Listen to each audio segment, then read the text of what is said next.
अथ काळभैरवाष्टकम्।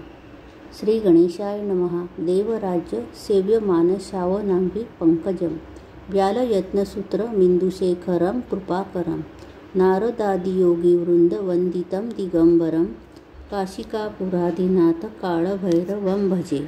भानुकोटिभास्वरं भवाब्धितारकं परं नीलकण्ठमित्तितार्थदायकं त्रिलोचनं कालकाल अम्बुजाक्ष मक्षशूलमक्षरं काशिकापुराधिनाथ काळभैरवं भजे।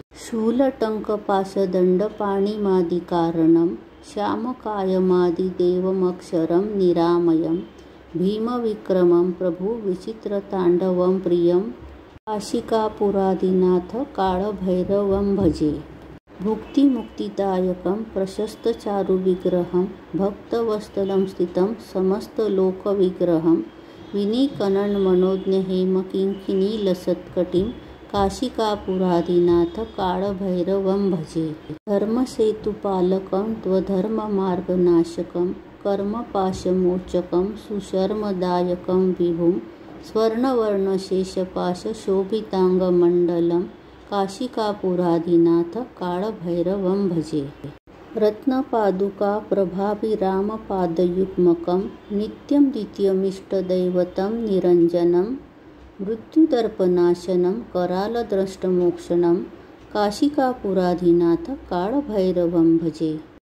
अट्टहासभिन्नपद्मजाण्डकोशसन्तति दृष्टिपातनष्टपापजालमुग्रशासनम् अष्टसिद्धिदायकं कपालमालिकन्धरं काशिकापुराधिनाथ काळभैरवं भजे। भूतसङ्गनायकं विशालकीर्तिदायकं काशीवासलोकपुण्यपापशोधकं विभुं नीतिमार्गकोविदं पुरातनं जगत्पतिं काशिकापुराधिनाथ काळभैरवं भजे। काळभैरवाष्टकं पठन्ति ये मनोहरं ज्ञानमुक्तिसाधनं विचित्रपुण्यवर्धनं शोकमोहदैन्यलोभकोपतापनाशनं प्रयान्ति काळभैरवान्ध्रीसन्निधिं नराध्वं काशिकापुराधिनाथ काळभैरवं भजे।